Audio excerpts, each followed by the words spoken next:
जय श्री राम दोस्तों, आज हम आपको सुनाने जा रहे हैं प्रभु श्री राम की पावन कथा। अगर कथा अच्छी लगे तो चैनल को सब्सक्राइब जरूर कर लें। प्रभु श्री राम पर कालांतर में कई रामायण लिखी गई है, जिसमें वाल्मीकि रामायण, रामचरितमानस, कंबन रामायण, हनुमत रामायण, आनंद रामायण, मूल रामायण, एकश्लोकी रामायण सहित और भी कई रामायण प्रचलित है। पेश है प्रभु श्री राम संपूर्ण कहानी संक्षिप्त रूप में। त्रेता युग में अयोध्या के सूर्यवंशी राजा दशरथ की 3 रानियों कौशल्या, सुमित्रा और कैकेयी से 4 पुत्रों का जन्म हुआ, जिसमें श्री राम माता कौशल्या के पुत्र, लक्ष्मण और शत्रुघ्न माता सुमित्रा के और भरत माता कैकेयी के पुत्र थे। चारों पुत्रों की शिक्षा पूर्ण होने पर महर्षि विश्वामित्र राजा दशरथ के महल आकर राम और लक्ष्मण को अपने यज्ञ की असुरों से रक्षा करने के लिए जंगल के आश्रम में ले जाते हैं। विश्वामित्र के आश्रम में श्री राम ताड़का का वध करके आश्रम की रक्षा करते हैं। ताड़का वध के बाद महर्षि विश्वामित्र श्री राम और लक्ष्मण के साथ जनकपुरी की ओर रवाना होते हैं। रास्ते में वे ऋषि गौतम के आश्रम से गुजरते हैं। वहां श्री राम अपने पैरों से स्पर्श करके पाषाण में परिवर्तित हो चुकी अहिल्या को शाप मुक्त करते हैं। इसके बाद विश्वामित्र श्री राम एवं लक्ष्मण को जनकपुर में सीता स्वयंवर में ले जाते हैं। वहां भगवान श्री राम शिव जी का पिनाक धनुष तोड़ देते हैं। इसके बाद दशरथ जी के 4 पुत्रों का विवाह राजा जनक व उनके छोटे भाई कुशध्वज की पुत्रियों से होता है। श्री राम का विवाह सीता से, लक्ष्मण जी का विवाह उर्मिला से, मानवी का विवाह भरत से और शत्रुघ्न का विवाह श्रुतकीर्ति से होता है। देवासुर संग्राम में दशरथ का रानी कैकेयी ने साथ दिया था। दशरथ 2 वरदान मांगने का वचन देते हैं। श्री राम के राज्याभिषेक की तैयारी के दौरान मंत्रा के उकसाने पर रानी कैकेयी श्री राम को 14 वर्ष का वनवास और अपने पुत्र भरत को अयोध्या का राजा बनाने का वरदान मांगती है। प्रभु श्री राम अपने पिता दशरथ के वचन को निभाने के लिए अपनी पत्नी सीता और भाई लक्ष्मण के साथ सन्यासियों का वेश धारण करके नियमों के तहत 14 वर्ष के लिए जंगल में चले जाते हैं। प्रभु श्री राम, लक्ष्मण और माता सीता को निषादराज केवट नाव से गंगा पार कराते हैं। श्री राम पारितोषिक देना चाहते हैं तो केवट कहता है कि जिस तरह मैंने तुम्हें गंगा पार कराया, उसी तरह आप भी मुझे और मेरे परिवार को इस भवसागर से पार करा देना। दंडकवन में रावण की बहन शूर्पणखा सुंदर अप्सरा नयनतारा का रूप धरकर कुटिया के बाहर बैठे श्री राम से विवाह करने का कहती है। श्री राम के इनकार करने पर वह लक्ष्मण से जिद करती है। फिर वह माता सीता को मारने दौड़ती है। ये देखकर लक्ष्मण जी उसकी नाक काट देते हैं।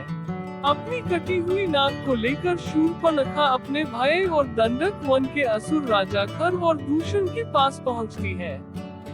बाद में श्री राम का खर और दूषण से युद्ध होता है, जिसमें दोनों का श्री राम वध कर देते हैं। खर दूषण के वध का समाचार लेकर शूर्पणखा अपने भाई लंकापति रावण के पास पहुंचकर उन्हें भड़काती है और सीता की सुंदरता की तारीफ करती है। इसी के साथ वह कहती है कि आप वनवासी राम की सुंदर पत्नी का हरण करके ले आइए। इसके बाद रावण अपने मामा मारीच को हिरण बनाकर अपहरण की योजना बनाता है। सीता उस सुंदर स्वर्ण हिरण को देकर उसे लाने के लिए श्री राम से जिद करती है। राम जी उस हिरण को लाने के लिए वन में चले जाते हैं। जब हिरण का भेद खुल जाता है तो राम उसका वध कर देते हैं। बहुत देर तक श्री राम नहीं लौटते हैं तो सीता किसी अनहोनी की आशंका से लक्ष्मण को वन में श्री राम की सहायता करने के लिए भेजती है।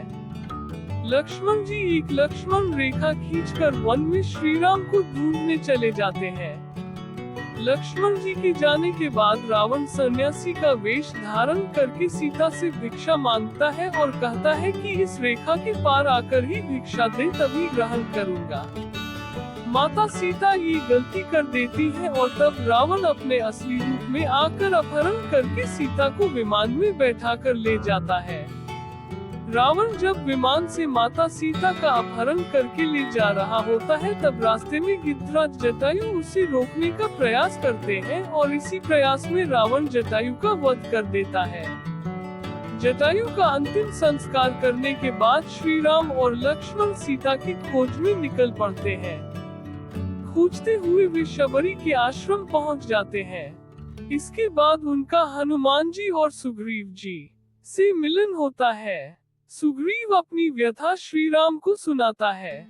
सुग्रीव की व्यथा सुनकर राम जी बाली वध के लिए तैयार हो जाते हैं और सुग्रीव और बाली के युद्ध के दौरान राम जी बाली का वध करके सुग्रीव को किष्किंधा का राजा बना देते हैं। सीता की खोज में जामवंत के कहने पर हनुमान जी को अपनी शक्तियों का आभास होता है और वे समुद्र लांघकर अशोक वाटिका पहुंच जाते हैं।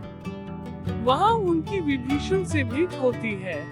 इसके बाद वे माता सीता को श्री राम की अंगूठी देकर श्री राम के बारे में बताते हैं। इसके बाद हनुमान जी को मेघनाद बंधक बनाकर रावण के समक्ष खड़ा करता है तो वे रावण को श्री राम के समक्ष समर्पण करने या युद्ध के लिए तैयार रहने के लिए कहते हैं। ये सुनकर रावण उनकी पूंछ में आग लगवा देता है। हनुमान जी अपनी जलती हुई पूंछ से लंका को जला देते हैं। लंका दहन के बाद हनुमान जी विभीषण की मुलाकात श्री राम से कराते हैं और तब नल और नील की योजना से समुद्र पर सेतु का निर्माण किया जाने लगता है। अंत में श्री राम बाली पुत्र अंगद को रावण की सभा में भेजकर समर्पण करने और शांति का अंतिम प्रस्ताव का संदेश देते हैं। रावण नहीं मानता है तो अंगद अपनी शक्ति का प्रदर्शन करके चेतावनी देकर लौट आता है। इसके बाद राम और रावण का युद्ध होता है। तीसरे दिन के युद्ध में श्री राम का कुंभकर्ण से युद्ध होता है और तब कुंभकर्ण मारा जाता है। कुंभकर्ण और रावण के पुत्रों के मारे जाने के बाद लक्ष्मण मेघनाद का युद्ध होता है। तब मेघनाद राम लक्ष्मण को नागपाश में बांध देता है। फिर गरुड़ जी की सहायता से राम लक्ष्मण को नागपाश से मुक्त कराया जाता है। इसके बाद मेघनाद के प्रहार से लक्ष्मण जी मूर्छित हो जाते हैं। तब हनुमान जी वैद्यराज सुषेण के कहने पर संजीवनी जड़ी बूटी का पहाड़ ले आते हैं। संजीवनी बूटी से लक्ष्मण जी को जब होश आ जाता है तब फिर से उनका मेघनाद के साथ युद्ध होता है और अंत में वे मेघनाद का वध कर देते हैं। इसके बाद राम और रावण का भयंकर युद्ध होता है। विभीषण के बताने पर श्री राम नाभि में तीर छोड़ते हैं और तब रावण का वध करने के बाद प्रभु श्री राम अपनी पत्नी सीता और भाई लक्ष्मण के साथ पुष्पक विमान में बैठकर अयोध्या लौट आते हैं। अयोध्या में प्रभु श्री राम, लक्ष्मण और माता सीता का भव्य स्वागत होता है और बाद में उनका राज्याभिषेक होता है।